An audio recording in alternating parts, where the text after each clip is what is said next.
So today I'm going to be going over the subject of capitalism, or free market Zionist capitalism, or what the Pythagorean Illuminati refer as Crapitalism, because it is one of the main reasons for the way this world is. So, obviously one of the endeavors of the Pythagorean Illuminati has been to identify every single problem and then provide a solution to it.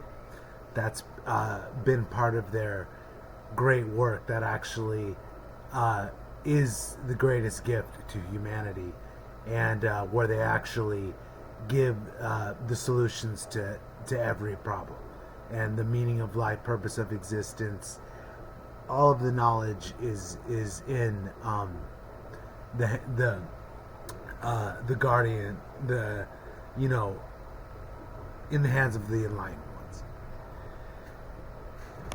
So, each one of these paradigms or meta paradigms need to be gone over, though, because it all is part of the system that's enslaving us. So each one has to be critiqued, and then there has to be a solution provided for it, which the Illuminati brilliantly do, which is genius. Absolutely the most brilliant work that I have ever come across, and will ever come across again, because they say that their work is going to be acknowledged by the academic institutions in the future, because it's the truth.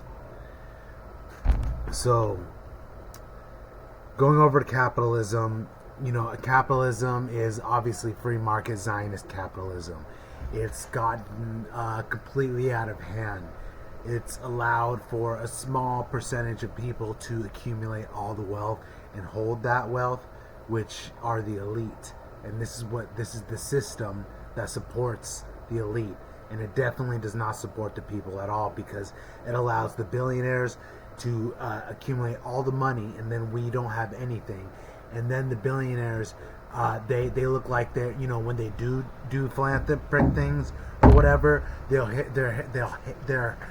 they're hailed as heroes, because they're doing something good when they're actually not. Like, the billionaires of the world are not in humanity's favor, because they want to keep all of their wealth, and they support the free market Zionist capitalism, which is in support of the 1%.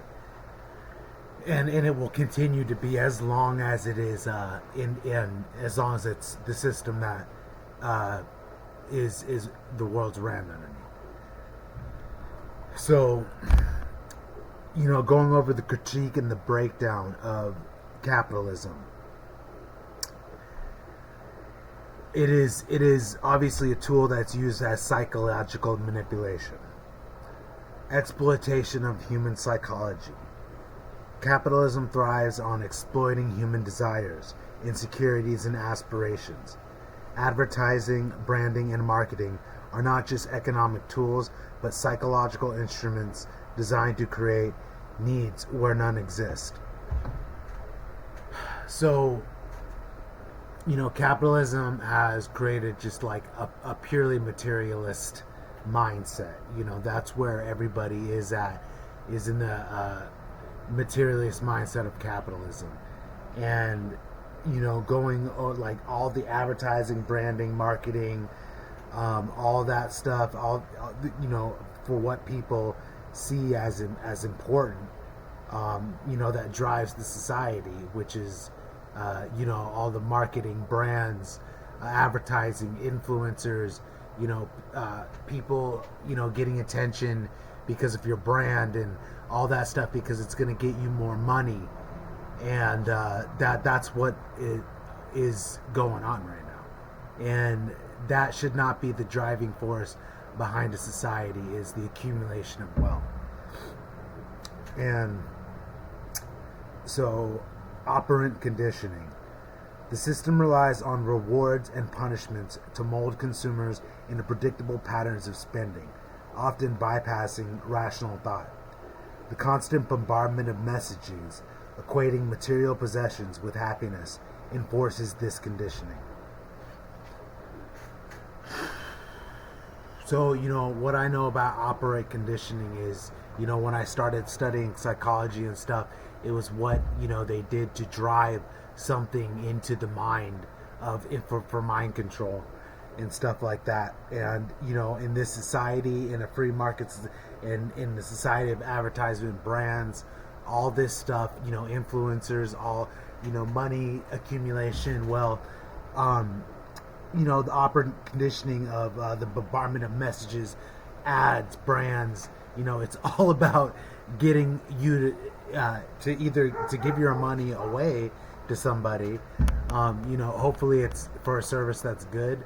But there's obviously services online these days that are very cult oriented, and you just got to be careful of where you're giving your money.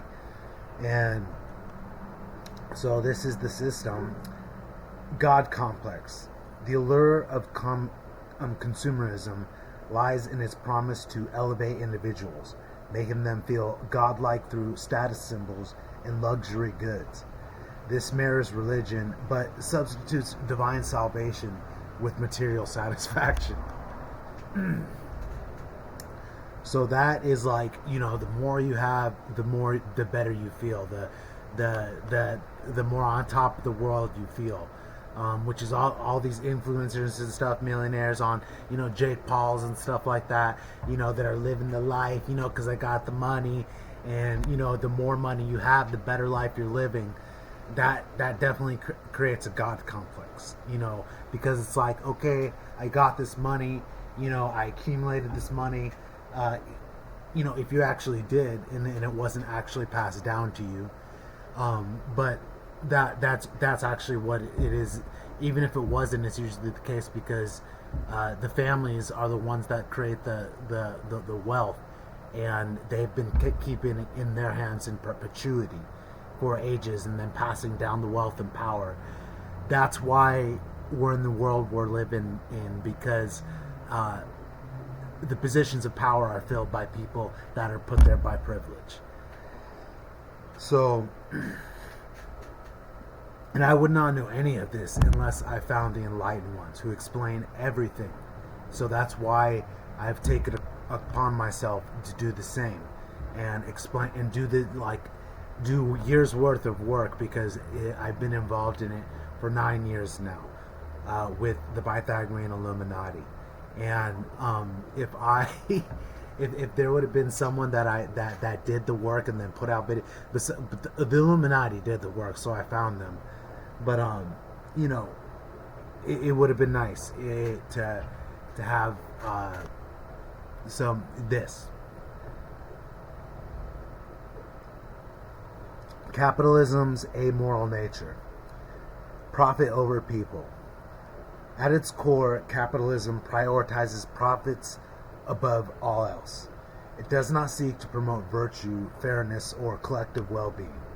Instead, it rewards those who can most effectively exploit the system, regardless of their ethics. And I mean, this is the truth when you hear it, though, because it's very clear that this is what capitalism has done. And the profit over people, doesn't promote virtue, fairness, collective well-being, obviously, because you see the condition of the world today, and the people that run it, who are malignant narcissists, that really actually don't care about people that have God complexes. And empowerment of psychopaths. The competitive, cutthroat nature of capitalism often elevates individuals with narcissistic and sociopathic traits, as they are less constrained by empathy or moral considerations.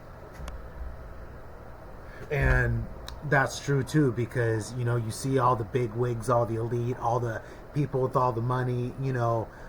It's empowerment of narcissism and sociopathic traits, because they're not they're not like the 1% and the rich people are not. They are the reason why there's not like an equal distribution of wealth, that like the actual people that should be in the positions of power are in the positions of power. Like they are the reason why. And it is because of narcissism and sociopathism, and no matter what it looks like, they look like, their little public appeal or whatever it is, you have to look deeper, always. Erosion of community. Capitalism emphasizes individualism, often at the expense of communal bonds and collective responsibility. This breeds a culture of entitlement and alienation, which that's what we get to today. Gated communities, you know what I'm saying? Rich people in elite clubs that are, separate from everybody else. All sorts of separation, the rich and the poor. Like, it has created nothing but absolute separation. Capitalism.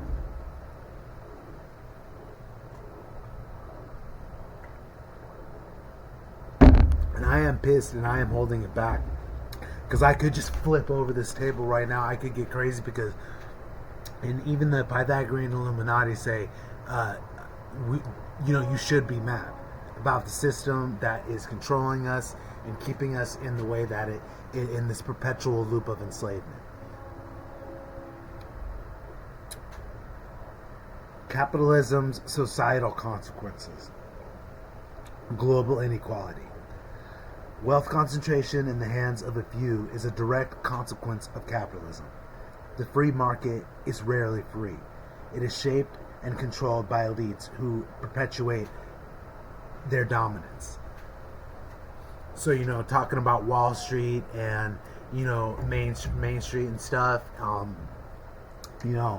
the free market capital, it's not free. Like, it's shaped and controlled by the elite. They're the ones that are like, causing the economic crashes, and the elite are the ones that are getting all the money, and we're the ones paying for it. And that is completely fucked up, and there needs to be a revolution actually right now. Like, because that's actually what I forgot who it was that said, but I think it was George Orwell.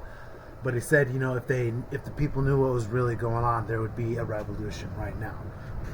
And so, but they've been able to keep that from happening through bread and circuses and, other means and stuff. Mind control and everything. Trolling culture. The rise of online toxicity and trolling can be seen as a manifestation of capitalism's emphasis on individual ego over collective well-being. The internet, a product of capitalist innovation, reflects the darker impulses of a system that celebrates self-interest.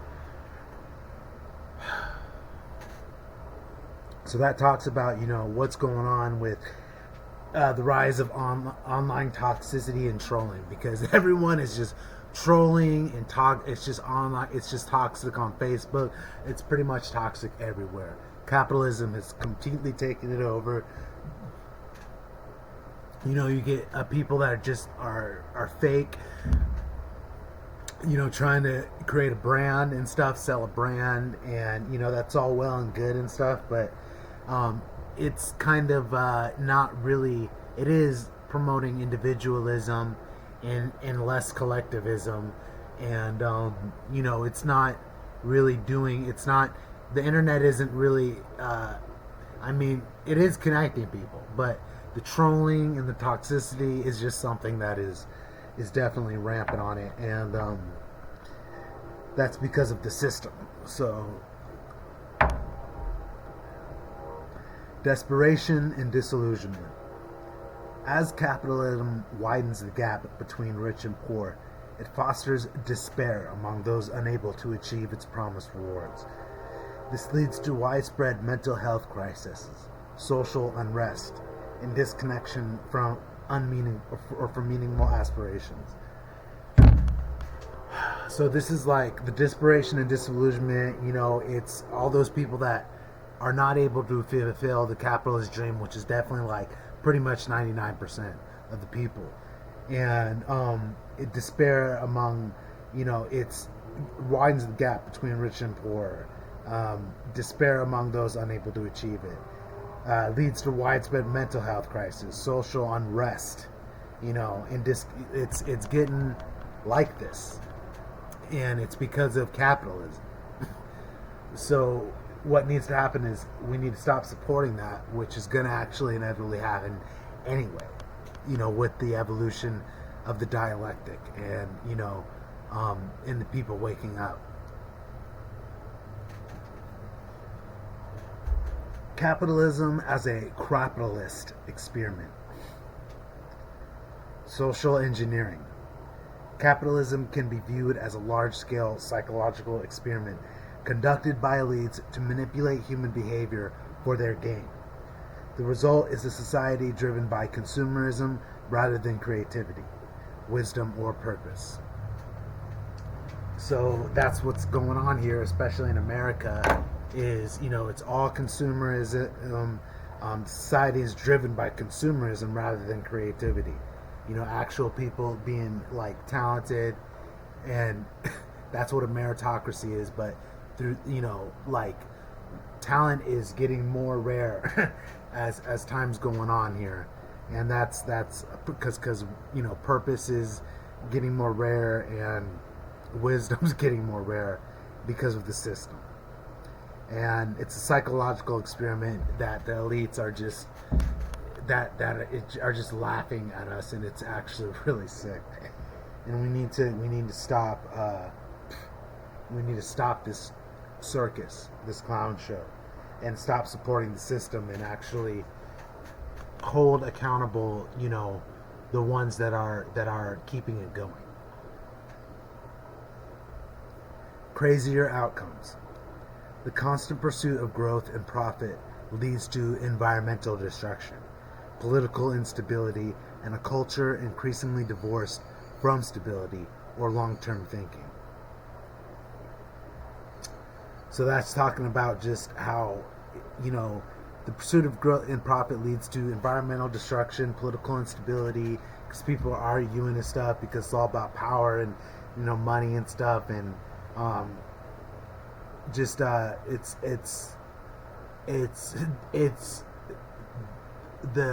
the bane of our society is the capitalist system. So, but there is an antidote. There is a solution, and actually, the Illuminati provide that with actually national and social capitalism, which takes away the power from Wall Street and gives it to Main Street.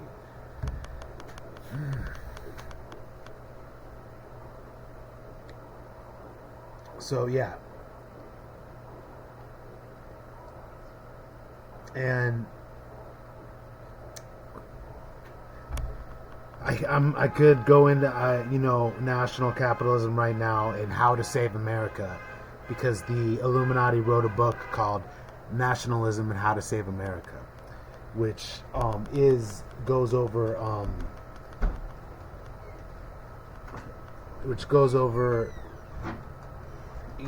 it just this is the synopsis of the book. Is in any nation there are only two types of capitalism: capitalism that's good for the nation, and capitalism that isn't good for the nation.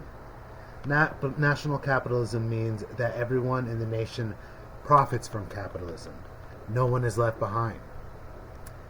Global capitalism, the prevailing form of capitalism in today's world, destroys nations and their people. Global capitalism is totally contemptuous of the nation state and is solely about maximizing the profits of the stateless global elite who will go anywhere and screw over anyone to get the highest returns. National capitalism, by contrast, isn't about Wall Street. It serves Main Street. It guarantees that everyone in Main Street gets richer. National capitalism involves continuous investment in the people.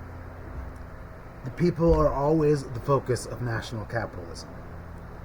The opposite of national capitalism is predatory capitalism, globalism, or international finance.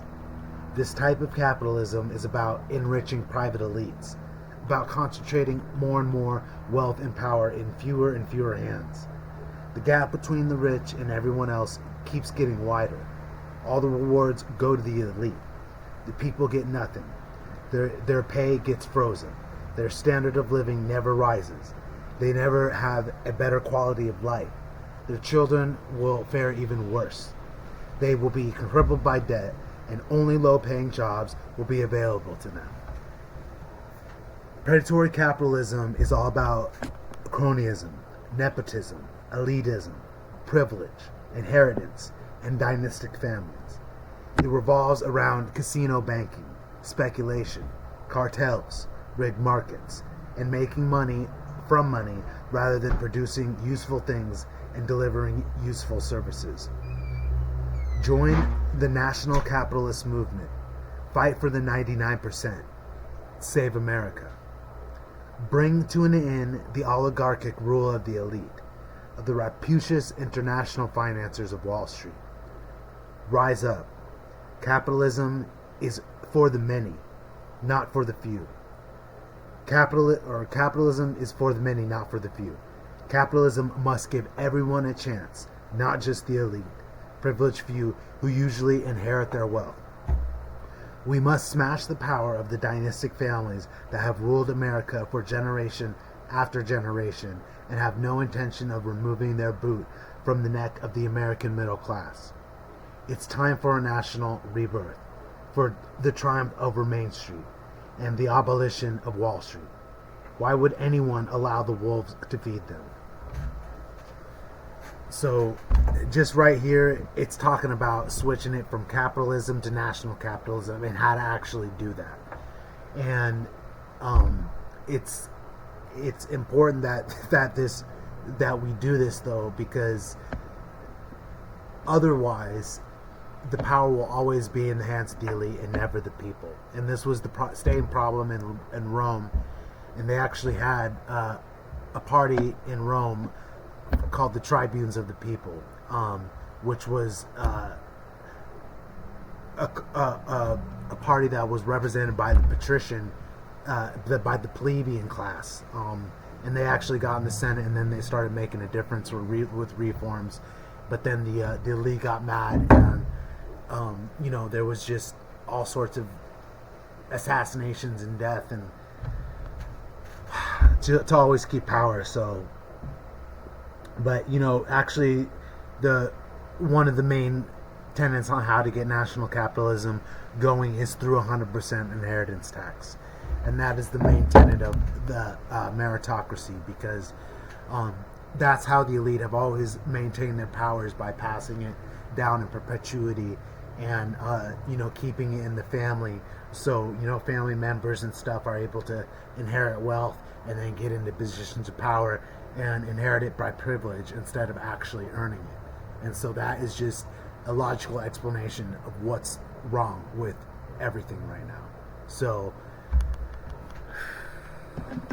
that is just touching on the economic and political side of everything, but there's obviously much more. Until next time.